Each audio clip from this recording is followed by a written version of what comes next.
Hello, everyone. Hello, everyone.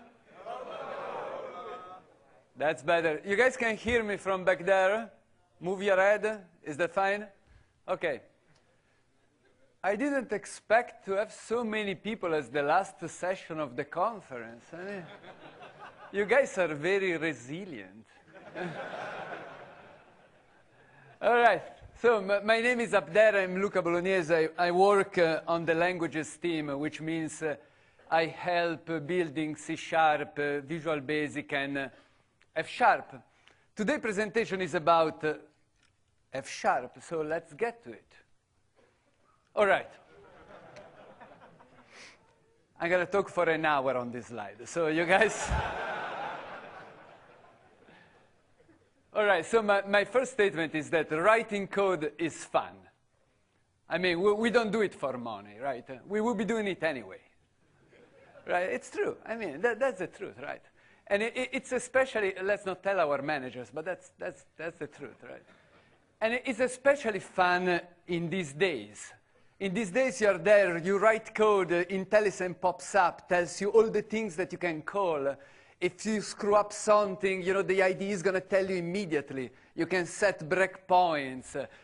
You have an object-oriented language that you can work with. You compile down to IL, and you have a virtual machine that is optimized to run. And you have all this infrastructure. And we kind of, the .NET framework, this huge collection of utilities that are there for you to use. I mean, we have all this stuff. We kind of take it for granted these days, but it's all there. And there is kind of just one aspect of writing code that hasn't changed much in a very long time. And it is the way that you write, that we write our algorithm in the code. I mean, we still talk to the machine in a very imperative fashion. We tell the machine how we want things done. We don't tell the machine what we are trying to achieve. It's like, it's like going to a bar and telling the guy behind the counter, I want a cappuccino, or going to a bar and tell to the same guy, now you grind the coffee, then get the water, warm it.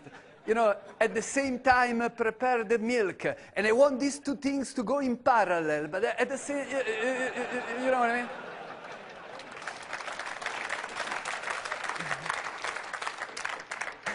I came up with this one 5 minutes ago, but it kind of gives you the idea.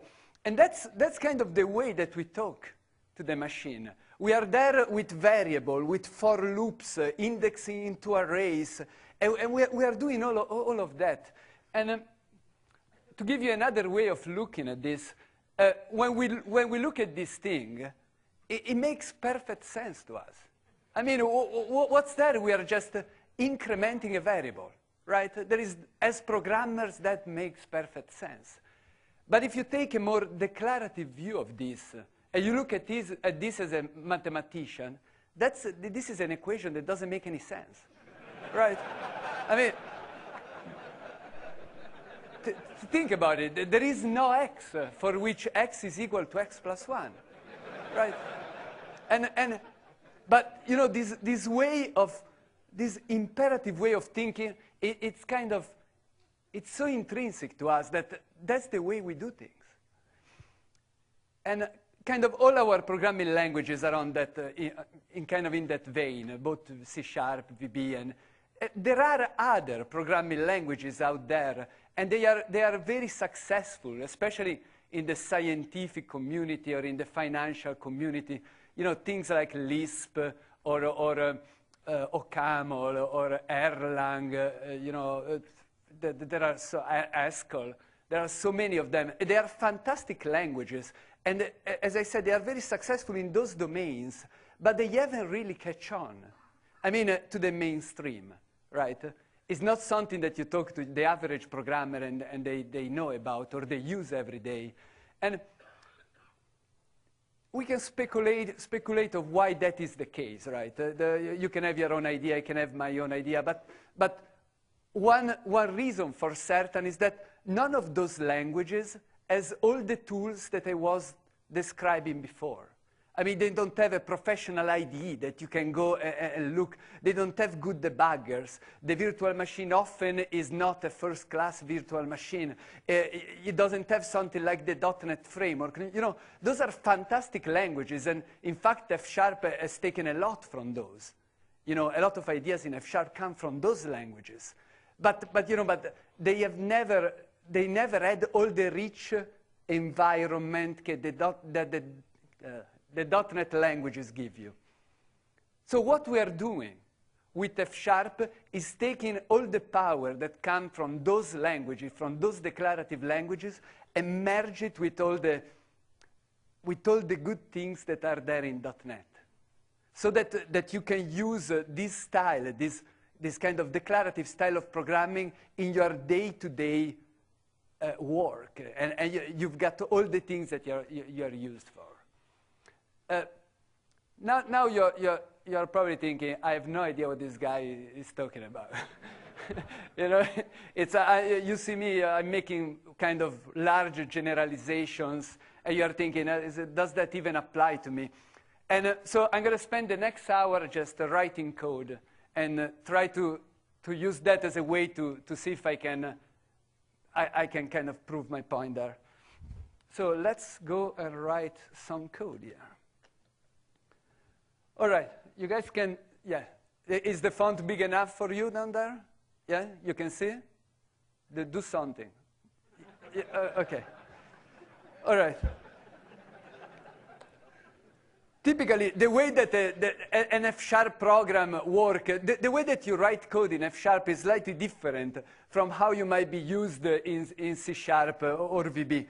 So there is usually a script file inside your program, and you use that to kind of to explore your domain, to write code and execute it, as you do with dynamic languages, with IronPython or those languages. And you write some code, you execute it, you write, you execute, until you are confident that you got everything right.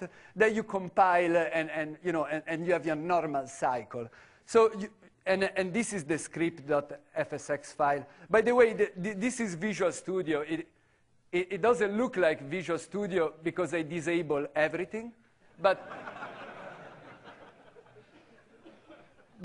it is indeed Visual Studio. If you go to Tool Options and uncheck like a crazy man, you can get it to look like this. I think it's, yeah.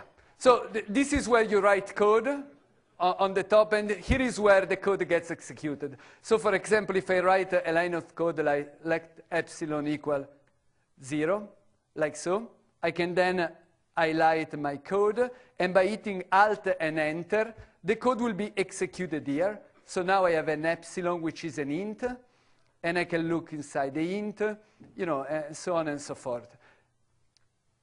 Light, I wouldn't mind it much. Just put it on top of your files, and life is good. I don't even want to get into that. Let, it's the most important keyword in the F# language. I want you to finish this presentation by remembering just 3 keywords, and let 3 things. And let is the first one. Let doesn't mean assign a value to a variable. What let means is bind a value to a symbol. Those are different things. When you assign a value to a variable, then later on you can change this variable. You can do all sorts of things with this variable. When you bind something to a symbol, it has that value forever, for all the rest of your program. Okay? In all the rest of your program, when you write X, you could have written 0. In fact, your whole program, in theory, if you're doing pure functional stuff, could be written in just 1 line. It wouldn't be understandable, but you could do it in theory. So you can use let to bind the value. You can use let to create a list of things. For example, I create a list of doubles here. 1, 2, 3, 4. And I execute it like so. And now I've got, in a F# double are called float for some reason. All right, so now I have my list. I can also define functions with let. I can say let square of x equal x multiplied by x. And I can execute it down here. Then to check that it works, I can do square of 3. And it is indeed 9. All right, so this is let. You can use it to define stuff, to bind things to symbols. Someone is doing this. Oh,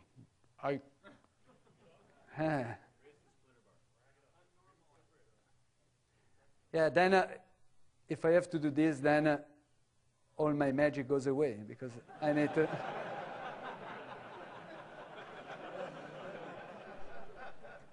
But it's more important that you guys can see what's going on. So, right? All right. This way? Is this good? Okay. All right. I'm in control again. All right. So what I want to do here, I want to write a function, a simple function, that calculates the sum of squares. I have a list of things, of floats. I want to square each one of them and calculate the sum of them. I will write this function first as you would write it in C#. Let's say in an imperative fashion. And then we will work our way and make it more declarative until we get to how you would write it in F#. So, but first, let's write it as you would do in an imperative language. So let's define a function called sum of squares, imperative that takes a bunch of numbers, and I will say let mutable accumulator equal 0. When I say let mutable, I'm doing something completely different than if I just say let. When I say let mutable, I am indeed assigning a value to a variable. I'm really assigning that value to a location in memory. That's exactly what I'm doing. And I use let mutable here because I'm writing code as I would do in an imperative language. I will never write code like this in F#. I'm just kind of making a point. I go and say for each in nums, for everything that is in num, I will do accumulator, and I will take this accumulator, I will sum the square of my x, and then I will return my accumulator like so. So this is how you would write this function in C#, right? You would have an accumulator for each statement. You will put the square and the accumulator inside the accumulator and return at the end of your for each your accumulator. Notice this symbol. I rather enjoy this symbol.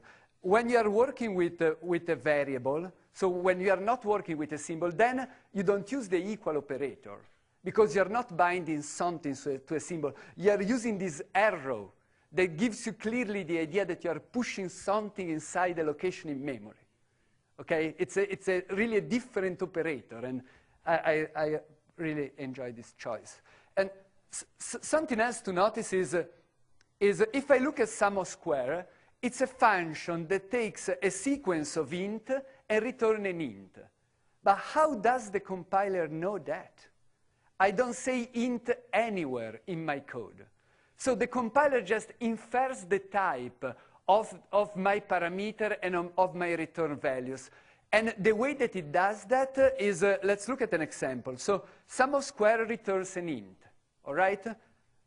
The compiler looks at the accumulator and says, OK, it's returning the ACK variable. The ACK variable is binded to an int. 0 is an int. So the return value for this function must be an int. OK? It kind of works in reverse. Then nums, I'm doing a for each over nums, so it must be a sequence, because I can do for each only over sequences. And I'm summing the value of x to the accumulator. Accumulator was an integer, so x must be an integer, so it must be a sequence of integers. You understand how it works? So it works back your code and figure out the types, even if you don't have to say that. This is completely different than a dynamic language that really, it's dynamic. It doesn't have the types, right? So that's the way this works. In fact, if I change this to be a float, now my function takes a sequence of float and returns a float. And even my square here now goes from float to float, while before it was going from int to int. So that's kind of how type inference works. And I can now compile this, and I can run it, sum of squares, imperative, and I have my little list of floats, and the result is 30. So, all right, so this is the way that you would practically write code in F#. You will try something, see that it works, go on and kind of continue. So this is how a programmer will write this code. How would a mathematician write this code? Well, it will probably go and say, all right, I have a sum of square function, sum of squares, let's call it f for functional, and it will do if nums is empty, then the sum of square of an empty sequence is 0. If nums is not empty, then this sequence must have a head, which is the first element of the sequence, and a tail, which is the rest of the sequence. And if that is the case, then what I want to do, I want to square the head. I want to define the function as to be recursive. And I want to call back sum of squares, functional over the tail. All right, and if I run this, it still works, and the result is hopefully rather similar than before. So match, what the match operator does is think of it as a switch on steroids. It's a branching mechanism, meaning that depending on the value on the match clause, it would go one branch or the other, but at the same time is a binding mechanism. In fact, notice that here I'm binding the symbol h to the first element of the list, and the symbol t to the rest of the list, and then I can refer to this symbol on the right side. Here, right? If nums were a tuple of 4 things, I could in the same way decompose it here and then refer to each element on the right side. Okay? So this is a more kind of declarative way of doing things. You see here that if there is something, I do this. If there is something else, I do that. You see there is no mutable state in my function. So, things might, you have the intuition that maybe things may be parallelized, maybe. But if you look at this, it's not that much better than the one above it. I mean, you've got recursion, which is a nasty thing, and you've got about the same amount of code there. So, probably we went one step further, but that's not giving us too much there. So let's think again of what we want to do. We want to square each element, and then we want to sum the square. So you would like to write the code in exactly the way that I just mentioned. And indeed, in F# you will write this function like this. You will say, let's sum of squares of nums, and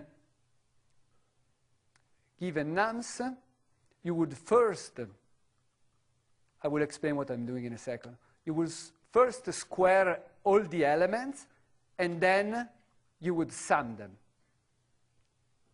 So this is how you really want to write this code. The way that you think is, I'm squaring everything, and then sum them. The way that you write it is, I'm squaring everything, and then sum them. This operator, that we call the pipeline operator, is the second most important operator in F#. The first one is let, which is a keyword. The second one is pipeline. So you already know 2/3 of the language now.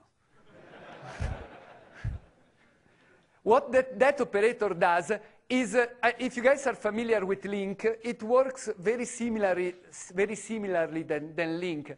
It takes something, whatever is on the left side, and use it on the right side. And so it takes num. So for example, the sequence.map function takes a function and a list of things. So nums becomes the list of things that come over here. Sequence.map returns a sequence of things. And it happens that sequence.sum takes a sequence of things. So the result of this gets passed here. And I could move on, you know, and pipeline thing as you do in PowerShell or as you do in DOS. So you continue pipeline. You take the result of a function, you use it as the input of the next one. And so you move on like that. And sequence.map, what that means, it just applies this function to each element in my sequence. All right, so that after this point in the code, I have a sequence of squared numbers. And then I pass that sequence of squared numbers to my sum function. Is that clear what's going on here? Did I explain with a level of decency? Yeah? All right, so this is how you would really write this code. Let's remove the intermediate step for a second so that we can look at the two functions, one close to the other. So you can, I think, immediately see that this is closer to the way that you think about the problem. It's closer to the way that at least you talk about the problem. Then between your mind and the computer, things start to get very imperative, and variables start to get in, and for each loop start to enter the picture. But in your mind, you don't have for each loop. In your mind, you want to square the thing and sum it. And so you can see that. I want to point out another couple of practical things. I mean, in this function up here, there are many places where you can get things wrong. I mean, you might think that you're going to multiply things. And so in that case, you might end up putting a 1 there instead of a 0. You might use, you might do using a multiplication here because, here you might not assign things to the accumulator, or you might return x. The fact that you are manipulating things at such a low level, so close to the machine, means that there are many places when you can screw up, right? And here, there is no such a thing. Here, the flow of control, it's all been encapsulated away from you. So there is no way to initialize the value wrong, because sum, it knows that the first value has to be 0. So you don't have to tell it the thing. There is no for each loop, so you cannot get your indexes wrong or anything, because you are just saying, do this operation for everything. So that's kind of a practical, and indeed, in my own experience, I'm going to take questions at the end. In my own experience, when you write code in this style, if you get it to compile, that sometimes might not be trivial, things tend to work. I mean, very rarely, you still introduce bugs and everything. It's not like a silver bullet, but you tend to introduce less of them because you are manipulating less things. And there is even a more fundamental advantage of doing this way. Let's assume that we have a version of map that is parallel. Okay, it works with all the cores in your machine, and a version of sum that is parallel as well, right? You want to parallelize this code. Well, the only thing that you have to do is to call pmap and psum. And you can go ahead and you can run the thing, and now the whole thing is running. You cannot see it, and I have no way of proving it. I've been looking for funky lights that pops up when threads gets, but I haven't found anything. But that's not important. What's important is that the structure of your code is exactly identical as before. By raising kind of your level of abstraction, you let the machine optimize things in the best possible way. It's like you let the bartender do the coffee in the way that is best, instead of you going there and telling him each step of the way what to do. if you're curious about this pmap and psum, I can show you what they are. It's very, very simple stuff. So pmap is just an extension method to the sequence module, and it is using the parallel extension framework. That's how we call it. Yes, parallel extension framework that we just kind of release. It's in CTP form on the web. And it's taking the enumerable, making it parallel, and then invoking a parallel select. You know, that's how it's implemented. And parallel sum, again, is exactly the same thing. It's just 2 lines of code. Kind of no magic there, right? But from the point of view of this code is exactly kind of the same as it was before. That's another advantage, apart from introducing less bugs and being kind of more composable and be closer to what you think. You know, a practical thing is that things can change under the cover. And given that you haven't specified much, the system can do things for you. So I know what you are, well, what you're thinking, or I think I know what you're thinking. Some of you at least.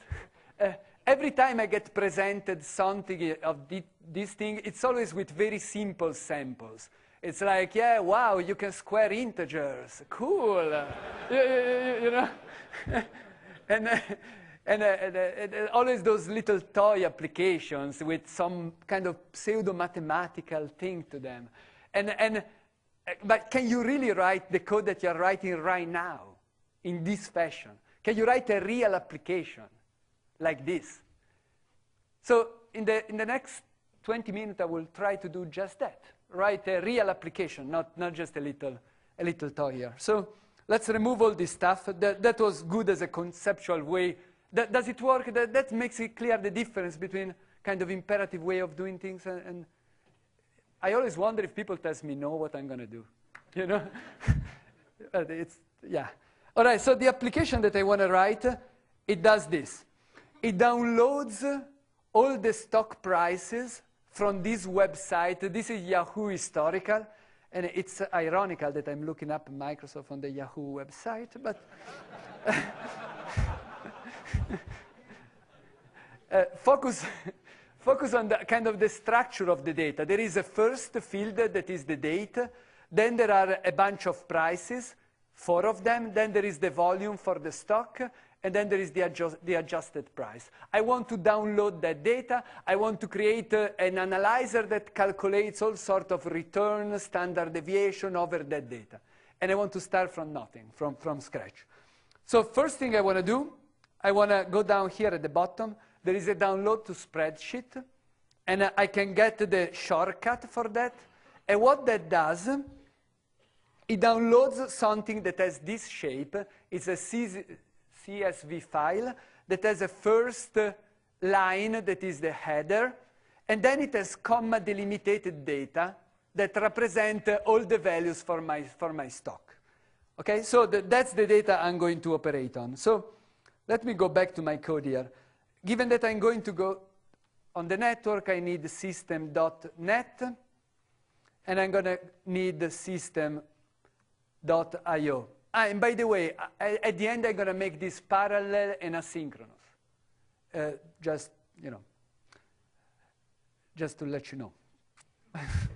Kind of. So I want to define the ticker that I'm downloading. I want to download Microsoft. Then my URL is just copy and paste of what I had before. And I can just change Microsoft to be ticker, so that then I can reuse this piece of code. But again, I am exploring the domain. At this moment in time, I don't care about creating functions, classes. I don't care about any of that. I just want to see how things work, so get my algorithm right before I get to that point. So now I have a URL. I can get a request by saying web request.create and takes my URL. I can get my response by saying request.getResponse. Then from the response, you get the stream. And the stream is my response.getResponse stream. then you need a reader. And you go and you say new stream reader that takes my stream. And then you read from the reader by doing CSV equal reader dot read to end. All right, so now if I execute this, it will go on the network and download all my big, my big text there. Something to notice here is that this code is identical to how I would write it in C#. In fact, if I put var here and I put semicolon here, this is C#. And if I put dim here and I don't put anything there, this is VB. I make jokes out of this, but this is very important. I mean, this is not one of these functional languages that as soon as you start using them, you need to use the paradigm wherever. If you have a library that is not functional, like the .NET library is not functional at all, then from inside C#, you can use this library exactly as you would use it from one of our normal languages. Okay? So that when you communicate with the words, with the outside world, which is not side-free, side effect-free as much as people would like you to think, you can write this code. You can write normal object-oriented code in F#. That is an important point. I mean, it's not... it goes back to the point of it's a functional language, but it is usable. And not that the others are usable as well. It just you can use all these big, all these tools if you wish. So now that we have the data, now there are things that indeed make sense to do in a more declarative way, which is the parsing of the data to take out all the prices that I need. So I will go ahead and get the prices by doing CSV. CSV at this point is a big string. So string has this split method that takes an array of characters. That is how you want to split the thing. And I'm getting all the lines. A cool thing about F# is that you can write code in this fashion, inspect the thing, so now it returns a string array, and then you can continue pipelining on. So now I have this. I need to skip the first one because it was the header, if you remember. So I'm skipping the first one. Then I want to, again, now I have all the lines. I want to get all the values inside the line. So I will do a map, and I will do fun. I'm going to tell you what fun is in a second. Line. I didn't even say it on purpose. Yeah. And I split in the line like so. And so if I now look at prices, is a sequence of an array of string where each string is one price. So what is fun? Fun is the third most important thing in F#. Fun is a way to define a function on the spot. It's the equivalent of lambda expression in C# or VB. Okay? It's just a very concise way of doing so. So what I am doing here is for each element in my list of lines, just split it, getting all the values. Okay? And I can continue. I mean, and in fact, I will continue. And I know that some of the values have less than 7 cells because the data that you download this way is dirty, so I just want to get the ones that are exactly 7 cells. So I will do, values, and I will just get the ones that are 7, so sequence.length equal 7. All right? And then I want to take out just 2 things from there. I want to take out the date and the closing value of the stock.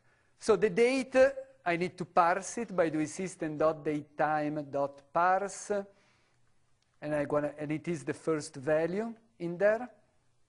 Then I say comma. And I want to return the closing price. And that is in values.6 like this. So if I now look at prices, prices return a sequence of a date, time, and the float. It is a sequence of a tuple, okay? Something that has two elements. And it's just that you don't need to explicitly create the tuple. You can just return your values with a comma, and a tuple is created for you. Now I can go and get the prices like this. And I have my list of prices. I can inspect them by just running this. But that's not the right way to see this thing. I really want them on a grid. So I can say grid of my prices. I can take a look at how much we have lost in the past something. Or I can plot it and take a look at this in a graphical fashion. So the plotting and gridding is just for show. I can show you what they are. The plot and grid, I always like to show everything. The plotting, I am using this library. This is a Flying Frog library. It's actually a very, very good library. And they have, let me show you. If you go to their website, they have now a free edition of it. So you can go and download it. You just have to send email to John, and he's going to send it to you. So that's just a little kind of advertisement there. The grid is even more interesting. The grid is just a form, a grid, adding the grid to the control, and binding it. That's all it does. So I knew I was working with prices, so I've created this little plot and grid so that I can visualize things, right?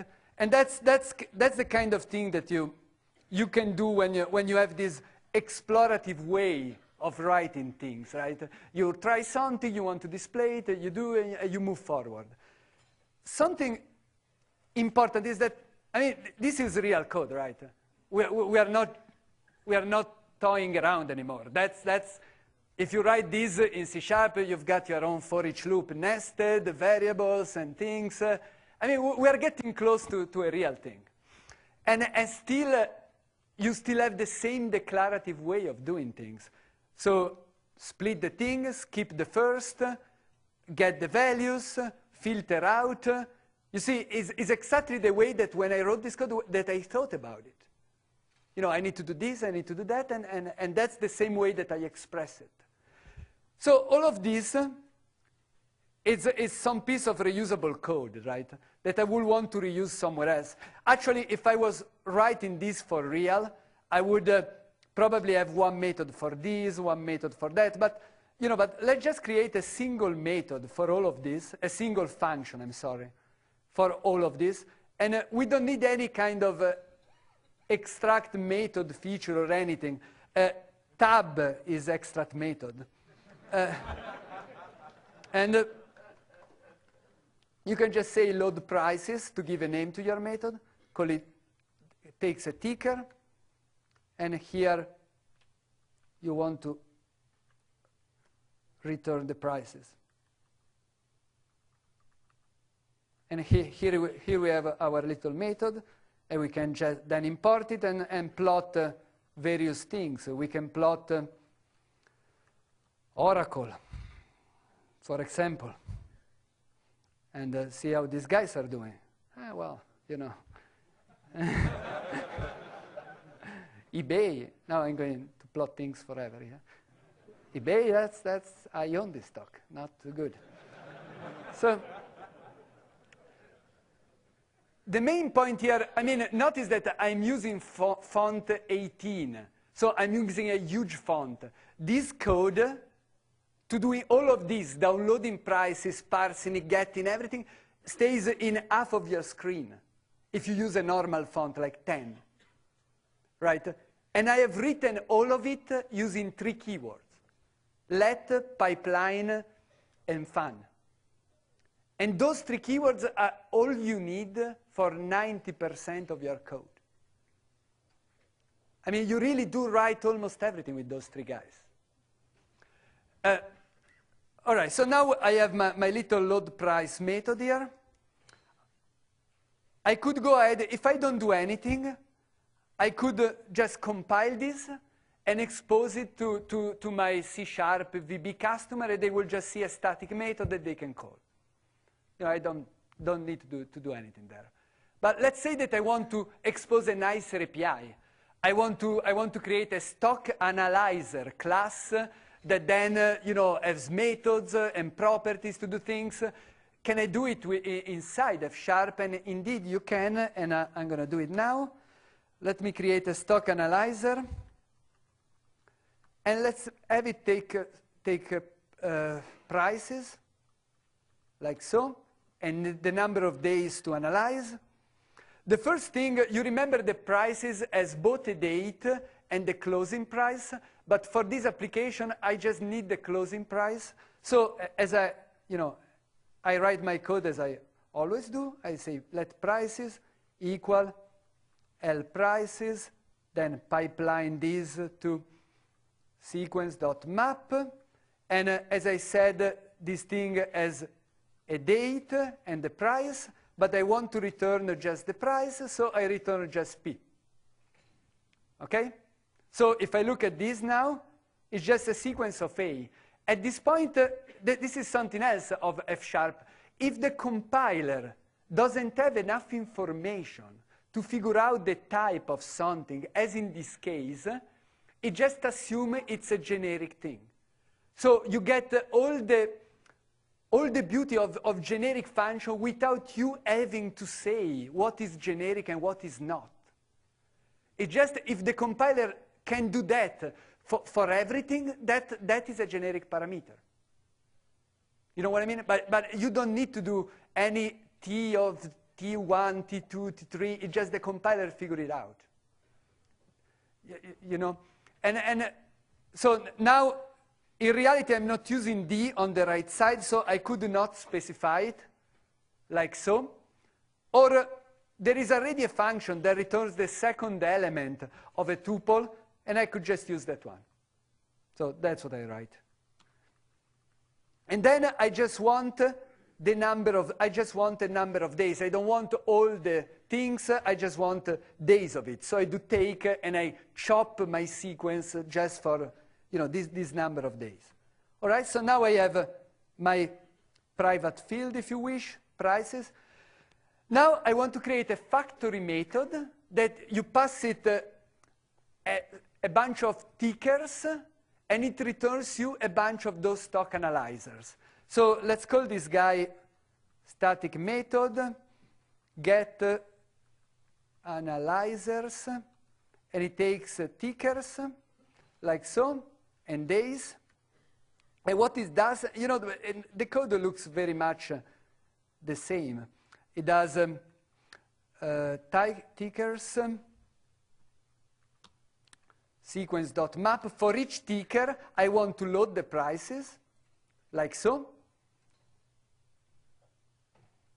And now that I have the prices, I can just return a bunch of stock analyzers. New stock analyzer that takes prices and days, like so.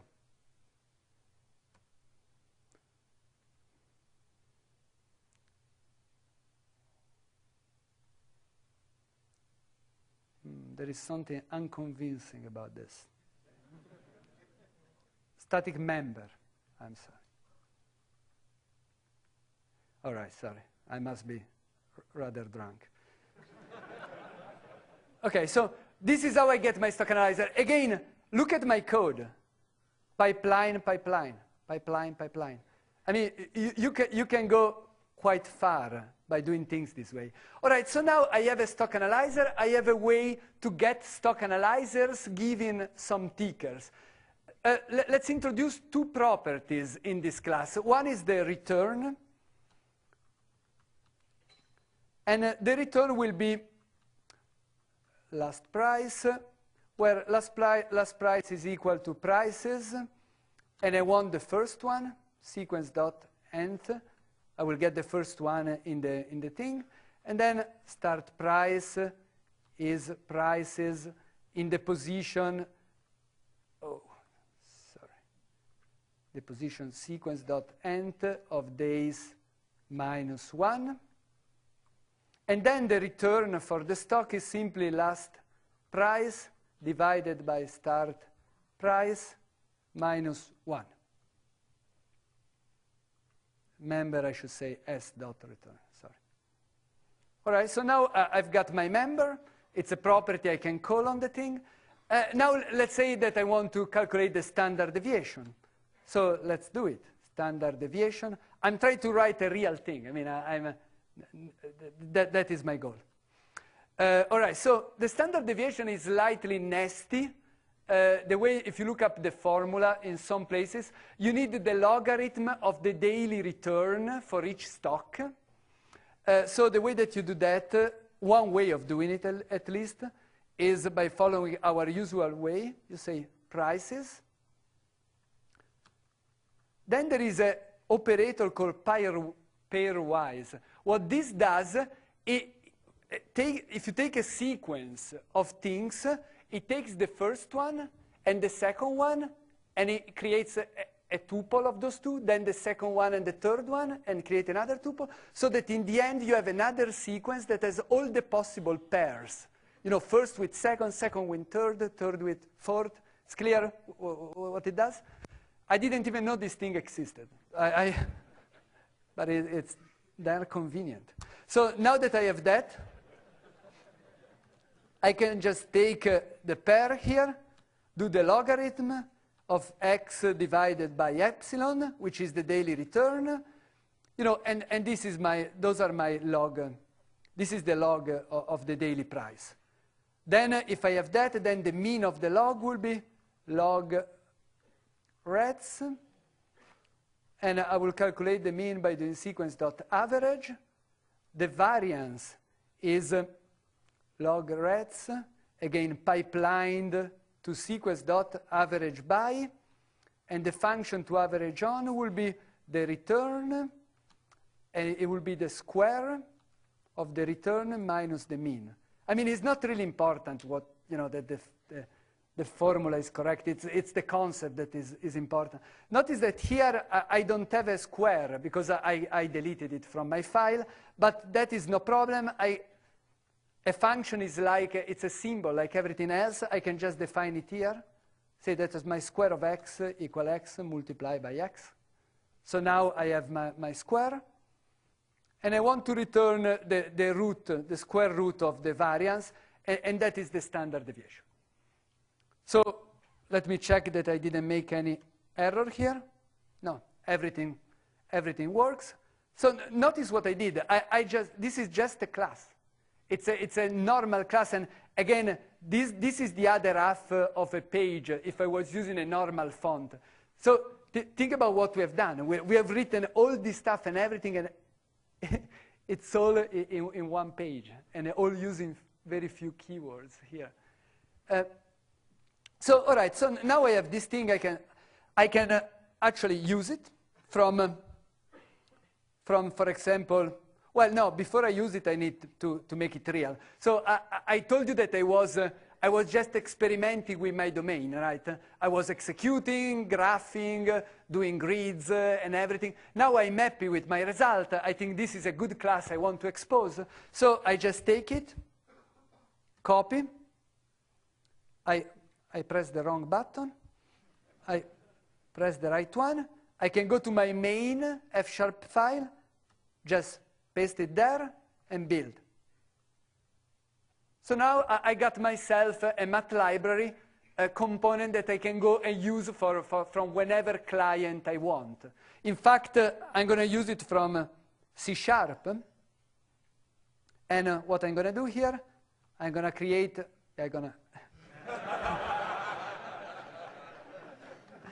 it's not easy to write in all those languages. Let me tell you that. All right, so I'm going to create myself a list of tickers. Oracle, and let's get eBay here, like so. And then let's get the stock analyzer for those guys. Analyzers equal math library dot. If I now do dot, you see in IntelliSense there is a load prices here. Because by default we expose everything as static method. So, but I don't want to expose that. I just want to expose my stock analyzer. So let me go back to my code here. Look at my load prices method. And this is kind of the beauty of being integrated with .NET. F# has all the same security mechanism, hiding mechanism that all the other .NET languages. In fact, here I will say that this is internal. And then go and build. And now let me go back to my program. And when I say dot now, you don't see load prices anymore. I mean, it's you are working in a mainly functional way, but still you have all the same .NET capabilities. That's what I was kind of trying to show. So you can say stock analyzer dot get analyzers. You pass your tickers, and let's get 365 days here. And then let's for each over this guy. Var analyzer in analyzers. And let's print out the result. Let's say that the return 0. And the standard deviation, well, okay, the standard deviation is 1, like this. And then the first, now you can see the property that I defined in my F# class, a.return. Actually, at this point, it's not even an F# class. It's just a .NET class. There is no way to know that it came from F# or, well, there is no easy way to know.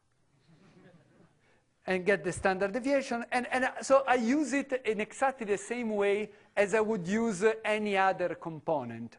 And I can go and build this thing, and then I want to run it because I want to show a problem with this stuff. Let me open my little task manager here. Let's sort by image name, and let's run this. Oh.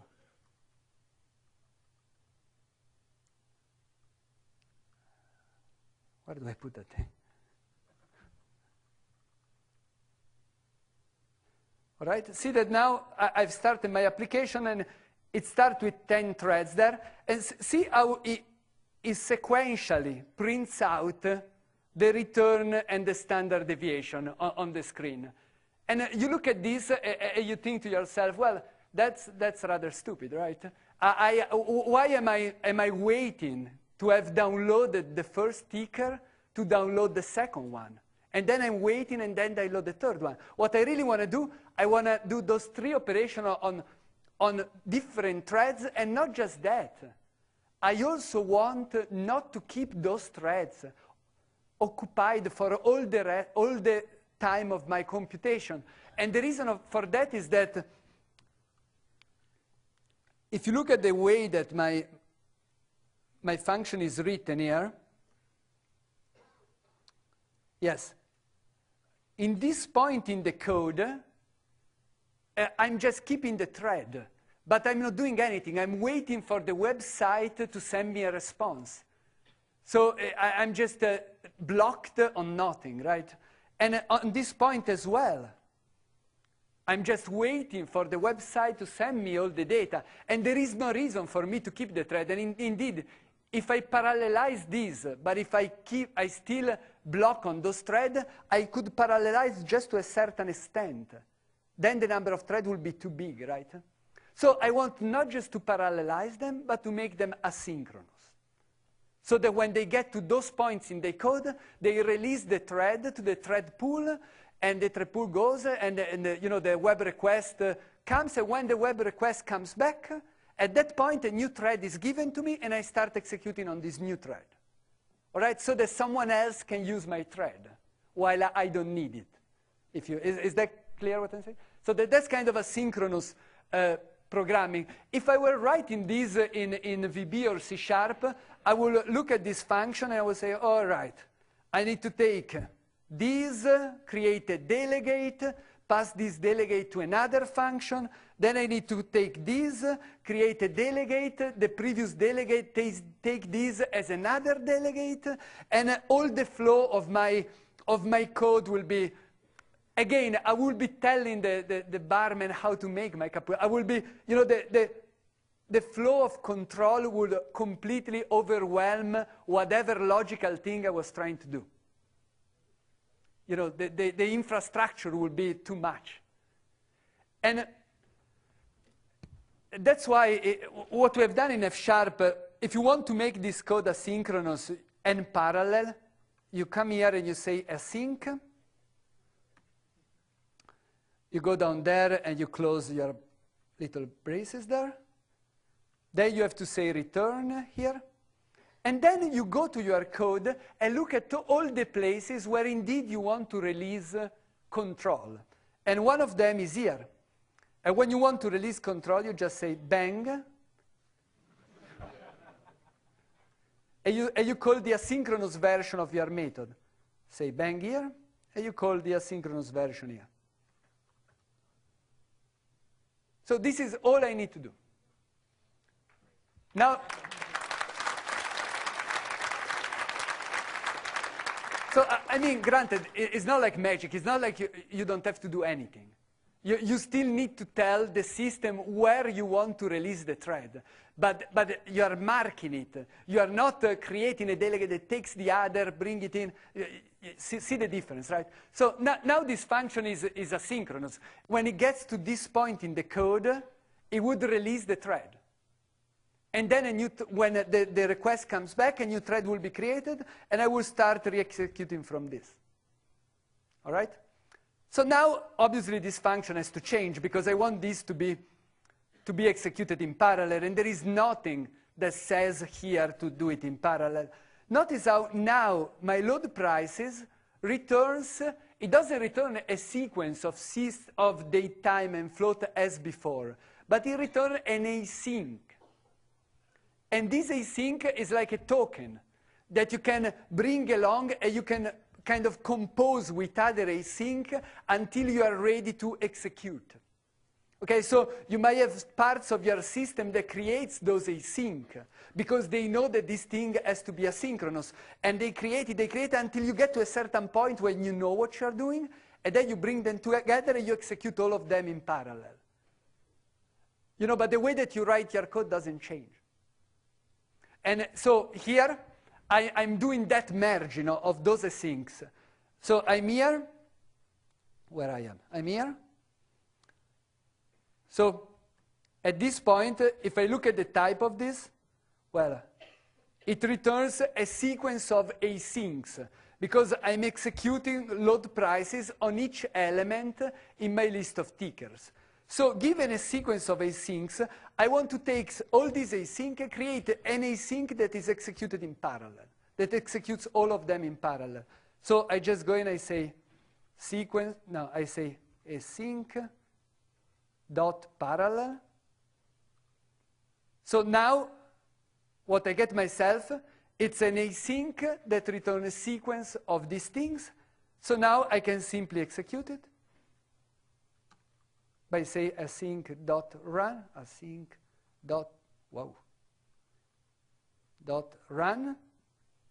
and now this is exactly as before. So given my previous code, all that I had to do were go mark the places where I want to be asynchronous and build and put together those async. So I've changed 4 points in an application. If you had to do this to make this code parallel and asynchronous in any other language, it would be rather more difficult. So now I can build my solution here. I can go back to my little console and run this thing again. again, here I would love to have some flashy lights and everything, but instead, I'm just going to show you that now a driver creates 15 threads instead of 10. And those other threads are, and the thing is much faster, because it's executing also the retrieval in parallel.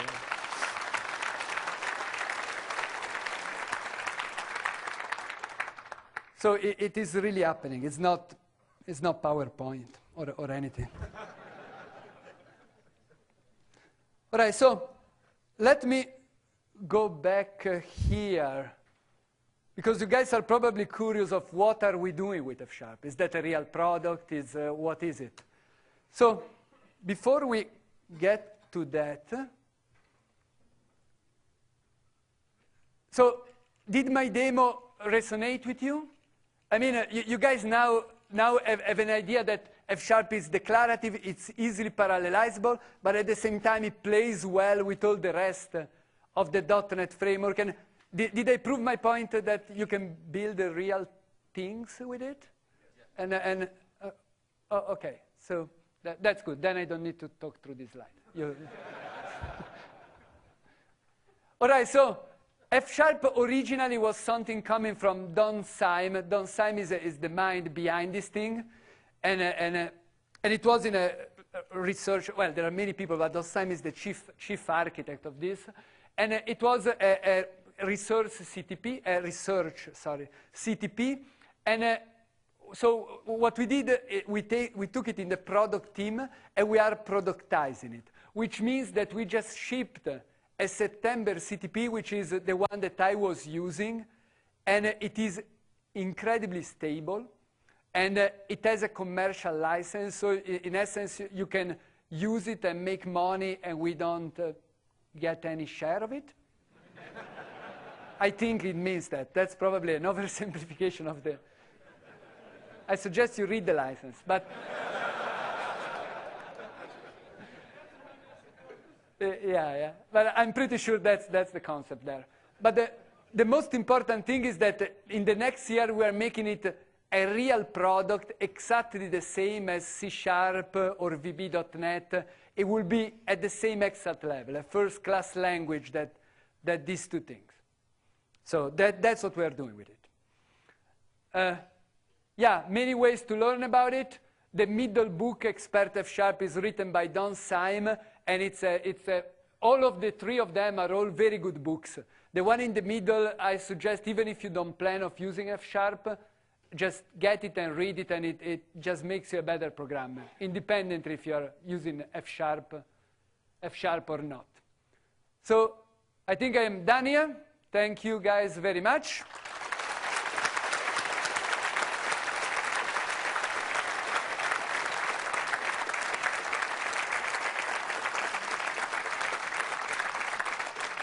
And I'm opening up for questions. I think there are microphones. You need to go too. And please fill the evaluation form so that we can do better next time around. Sorry, can I ask? Who is talking? Me. Oh, hello.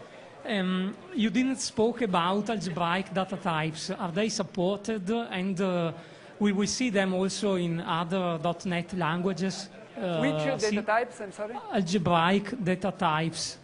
The what? Union types. Algebraic, yeah. Union types and such. So union types are interesting. To be honest with you, in the upcoming release of .NET, they won't be there. So we are not making them part of .NET. What we are working on is to making tuples part of .NET. Yeah. Which is not what you asked. Are they part of F#? Are they part of F#? F#? Yes, we have both unions and tuples. Yeah. In fact, what you are doing with F# is a kind of compressing the meaning of a program.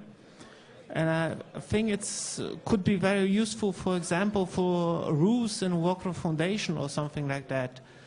Absolutely. I mean, when I use F# now, it gives me the impression that I get immediately to the core of my problem. While before I was kind of, dancing around, creating structure and other things. With F#, I immediately get the core of what I'm doing in a very succinct form, as you correctly said. You get condensed meaning of a program. Yes. Without specifying the full complications around that. Yes, the way that we like to express it is to say that we have a very high signal-to-noise ratio. I mean, what you read, it's all signal. There is no noise. And that's why it makes it some kind of difficult to write it correctly down. Yes, the first time that you look at it, it's a syntax. Every time you learn a foreign language, or every time you learn a foreign programming language, the first time you look at the page, it looks like someone throws symbol at the page. But you know what, that happens everywhere. If you are an OCaml programmer and you are used to F# and you go to C#, you have the similar experience. In fact, if you are not a programmer, you are thinking exactly like F#. You are very bright. Going to be a programmer, you are swifting out of that. Yes, it's very interesting. We have some guys that are doing an internship in research, and they haven't written a single line of code. They are just mathematicians. And they look at this thing and they just write code like this. It's just very simple for them to learn, while a programmer sometimes makes, yeah. It could seem like a maze. Yeah. Such a line of code. I have a question there. Yes? So in your example up there, web request is a good example of an API that has side effects and everything. Absolutely. How exactly do you deal with that? Do you do automatic disposal or something under the hood? You deal with that in exactly the same way as you do with all the other .NET languages. I mean, I haven't showed it here, but when you say let, you can say instead use. And if you do that, it's like having a using in C#, where when you get to the end of your block, the thing gets disposed for you. So it's exactly the same paradigm. F# is not a pure functional language like Haskell is, where you have to identify the places in your code where you have side effects and treat them differently. You can write whatever sort of code in F# and both side effect free and with side effect, and that is by design. It's a feature of the language. We want to make it practical and usable from, to call all those places that they are not side effect free, like the real world. So yeah. Yep. So let's say I'm a C++ programmer who has to deal with a large sequence of data, several megabytes, say. And what I would typically do, and why I would use an accumulator, would be to make sure that I get the result using just a little bit more extra memory, so as to not swell the temporary memory space. So that fancy pipe stuff, how does that, I mean... if you're thinking at that level, you should be using C++. I mean, that's the language. Okay. For you, I mean, when you go to .NET, first of all, you don't get your own memory. The virtual machine goes and does whatever it wants. It might create 100 objects and cache them for you, and the little thing that you might gain in your accumulator, it's completely lost in the sea of the things that happen behind the scenes, if you wish. In the particular case that I showed, it's actually not that inefficient, because the fact that you're using sequence means that under the cover you're using IEnumerables, and IEnumerables are lazily populated, so your request goes through. Now, I don't know if you might end up using, a few more bytes that you would do in C++, but you don't have control over that on .NET anyway. So yeah. that would typically limit the depth of your pipeline. No, it won't, no? Because if you're using sequence, you're using IEnumerable, and then it is lazily generated. So your pipeline can have, 1,000 of things, but there will be just one go through, and we'll get the first one, then the second one, then the third one. It wouldn't iterate over each one of them. Okay. And is that model of execution also part of the F# spec? That if I have so many items, yes. Okay. Yes. Cool, thanks. Who is there is a question there? Yeah. How do you handle exceptions? I mean, Very similar way as you do in .NET. You have try and catch. even within Yeah, they have a different sequences? syntax, but it's essentially the same stuff. Okay. I like that language feature where you can say these are meters, these are seconds, these are meters Oh, per that's second. a fantastic feature. But Yeah. from what I saw in the spec, it's only floats. Are you planning on extending that to other numeric types? I don't think it's only floats. It is only float, Chris? You know, it's Floats, doubles, or decimals. yeah. What about big int, big number? Yeah, so it just works on those three. The problem with it is for, say, integers, right? As soon as you express a very complex things like meters per second raised to the second power times floats, right? Like integers with all the conversions and maximum size overflow issues, right? It doesn't make a lot of sense. But what about big int and big number? Big int, big num, that's something we can certainly look into. Yeah. That's a fantastic feature. Unfortunately, I cannot show everything in the Yeah, thing. because having it for big int and big number I can would tell be you, useful for in certain my code, domains. in my code that I have that does this comes from a piece of my code. I had this code like a normal code base. I went through and I put a unit of measure. I discovered 2 bugs in it that I wasn't aware of just by having unit of measure on my floats. I was doing a division of something wrong and I wouldn't realize it, but with unit of measure it comes out that the measure is not the one that you expect, and so it's amazing. And everyone had a similar experience as myself. It definitely would help us in terms of having our code audited and for compliance. The way that I like to describe this feature is a type system for floats. Yeah. Thanks. And the first language that I know of that has such a thing. Yeah. Would it make sense to make unmanaged F++? To do what?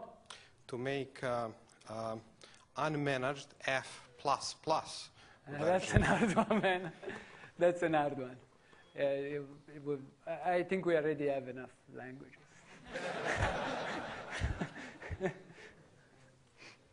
Yeah. Do you have some plan to open source some of F# so that we can use on other Yeah, platforms? we are working on the details, but the whole F#, the roots of F# are in the research community. And in the research community, everything is open source. And right now, if you go and you download it, it's all open source. And we most certainly want to continue doing that. We haven't defined the exact details and the lawyers and everything, but most certainly will be. Yeah. I can see the productivity benefits and sort of a simplistic declarative language like this. But are there classifications of programming challenges or problems where this type of language actually is better than an a procedural language? And I know ultimately under the covers it's probably all written under, you know, in a very procedural language. So Yeah, are there classifications of problems where this is actually going to help us solve? These kind of languages have been very popular in the scientific community when you are manipulating large amounts of data and you are doing, you know, some hard computation over this amount of data in the financial community. And those are the places where it is proven, if you wish, that this kind of writing code, it's more productive. To be completely honest with you, when you start thinking of your problem in this way, they apply, this kind of writing code applies rather generally. I mean, you end up writing most of your code in this fashion. And sometimes there are cases where it doesn't make sense, like the places where I showed you the web request and response and everything. There you are working with an object-oriented library, and it just makes sense to write that object-oriented code like that. But when you're doing some algorithmic stuff, you are manipulating the data, you're filtering, you're taking it, you're modifying it, sending it out. You know, all these things are very well suited for this It's kind of mostly just for productivity, right? I mean, it's not just. I mean, the way that I see it, there are a couple of things. One is productivity. Another, I tell you my personal opinion writing code. It's you introduce much less bugs because you say less things, and so you have less things to get wrong. Sure. And you introduce, and it's much easier to parallelize the thing. I mean, sometimes, like I did, you write your code, and then you say, oh, yeah, you know, I need to parallelize this. The fact that you don't have any mutable state in your things, all right, then if I can write this function, this in this thread, this in this thread, and it's rather simple. And it has a number of benefits, and productivity is one of them, but I think there are others. Thank you. Can you just give us a couple non-trivial examples of work, of problems you've used, problems that you've used this tool to solve? Yeah, so there is a very big financial institution, Credit Suisse. They are starting 200 projects in F#, and they've already very many of their quants program are now written in F#. There is the advertisement group in Microsoft, the ones that they do the placement of advertisement on the search page. The whole engine is written in F#. There are a plethora of example and programming of people using this thing. It does work rather nicely. In my personal thing, I've written stock stuff. I'm written Bayesian statistics analysis things. I've written all the financial function in Excel. I've written all the 53 of them, or 56, whatever they are, in F#, which is kind of a huge project. That's my personal thing, but there are entire group of programmers that are using it on a daily basis. There are already, strangely enough, we haven't shipped it yet, but there are already opening jobs for F# on the net, for F# programmers. Okay. I mean, it is real. It's a real language. It's like a C#, VB, you write. Yeah. Oh, sorry, I should supposed to do that. So I'm wondering how far we can push this. There's another class of language that expert systems, whatever you want to call it, rule chaining, the Prolog. Oh, yeah. How close does this get to that? So good fit, bad fit? I can tell you that F# is a fantastic language to create little DSLs inside your program. So I can very well see people writing some Prolog-like rules and kind of change the syntax a bit and creating a little DSL that looks very much like Prolog. And so F# is good in creating these things. I don't know if we are going to push the language in the direction that you are suggesting. If we are, doing those... Out of the box. Yeah, out of the box. Most certainly, it's among the languages that we have, the one that is most well-suited to create those things. Yeah. Doing it, that's a different matter. Yep. Yeah, that was an excellent talk.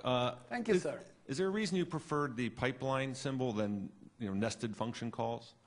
I was expecting you to say, function calls, function. Oh, that becomes unreadable if you do the nested function call. If you do the pipelining, it's the way that the code gets structured is exactly the way that you think about it.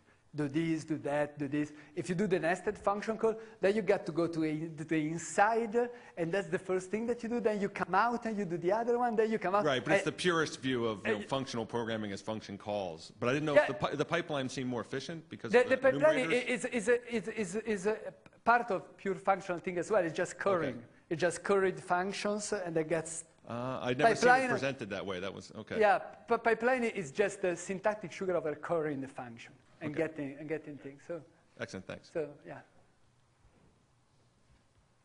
All right. Thanks again.